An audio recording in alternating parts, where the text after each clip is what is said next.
J'ai grandi avec un beau-père qui était violent. Ça pouvait être des ceintures, martinets, fil électrique, tout ce qu'il pouvait. Il prenait même des coussins pour m'étouffer. Et ma mère était témoin de tout ça et elle disait rien. Elle cautionnait. C'était même à me forcer à l'appeler papa. Et lorsque je suis devenue adolescente, j'ai commencé à fuguer parce que j'en pouvais plus de cette emprise. Je comprenais pas pourquoi ce beau-père faisait des choses comme ça. Il regardait même mes culottes. Il disait mais comment ça se fait qu'elle a eu ses règles et que je suis pas au courant? Mais vraiment, c'était vraiment très déplacé. Et à ce moment-là, je commençais à fuguer et quand j'en parlais à la gendarmerie, ben il faisait rien parce que monsieur était policier.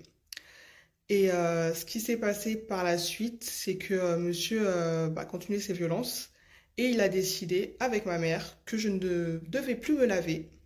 Donc je ne devais plus me laver, plus manger pendant une semaine. Donc j'allais à l'école comme ça. C'est-à-dire que ma mère me ramenait une bassine d'eau dans ma chambre.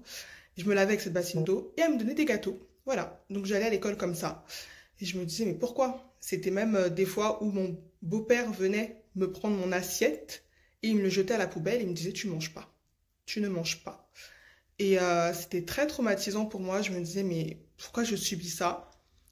Et à l'âge de mes 18 ans, j'ai commencé à me défendre en fait. Le moment où il a commencé à me donner des coups de poing, je me suis défendue pour la première fois. Et je suis partie déposer une plainte.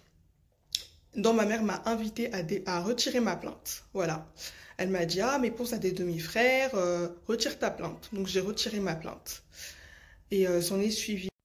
C'était des mensonges à répétition. Lorsque j'allais à l'hôpital, que je devais expliquer pourquoi j'avais des coups, ma mère me disait, tu leur dis que tu t'es fait tabasser à Châtelet. Donc du coup, ben, je mentais. Quand j'étais à l'école, la prof, elle disait, tout le monde sort de la classe sauf moi. Et du coup, je devais expliquer, mais je restais très bref sur ce que je vivais, parce que je voulais faire la fille forte. Donc, suite à ça, je me suis accrochée à une religion.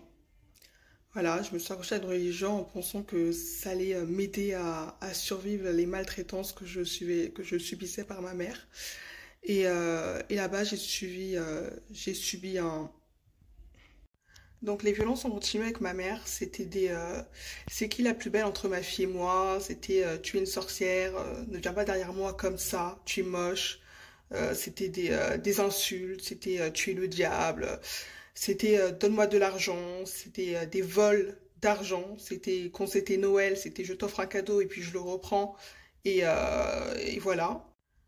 Donc lorsque j'ai rencontré le père de mon fils, c'était tout beau.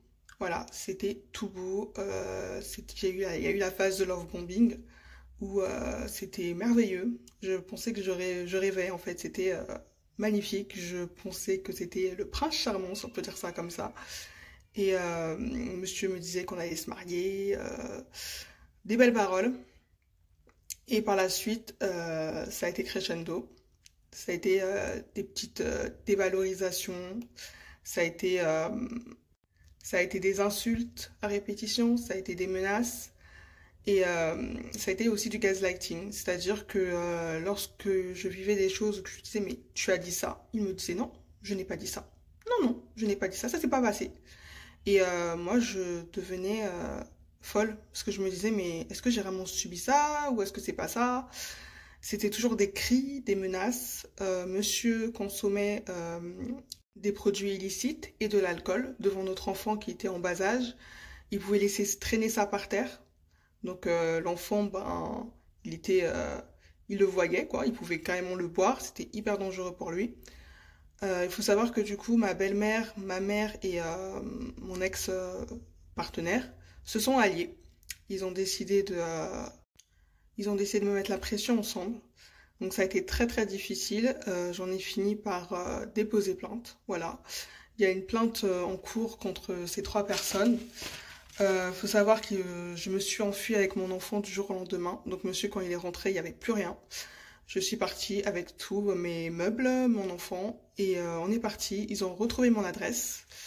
Et ma belle-mère m'a envoyé des courriers comme ça, de princesse, pour m'intimider. Ma mère a retrouvé mon adresse, donc elle se permet de venir en période de fête euh, pour essayer de m'intimider à venir frapper à ma porte, à venir me laisser des messages sur mon téléphone en répondeur en me disant ah mais la plainte a été passée sans suite, reviens, sans se remettre en question parce qu'elle n'a pas la possibilité de le faire. C'est très très très compliqué. On se retrouve à passer des fêtes avec mon enfant solo, sans famille, voilà, sans famille, sans amis, sans rien. C'est très très très dur psychologiquement d'avoir subi par les violences psychologiques et physiques du père de mon fils. Aujourd'hui, je tiens le coup, je suis suivie je fais une thérapie, voilà, tout simplement. Et je fais cette vidéo pour tirer la sonnette d'alarme parce que aujourd'hui, j'arrive à un stade où c'est très très dur de tenir. Elle se permet de dire aux gens, j'attends qu'elle tombe pour la ramasser à la petite cuillère. Voilà. Mais non, maman, je ne tomberai pas. Non, maman, tu ne vas pas me ramasser à la petite cuillère parce que j'ai un enfant de 2 ans et c'est lui ma force et je vais tenir pour la future génération. Donc voilà. Merci de m'avoir écouté.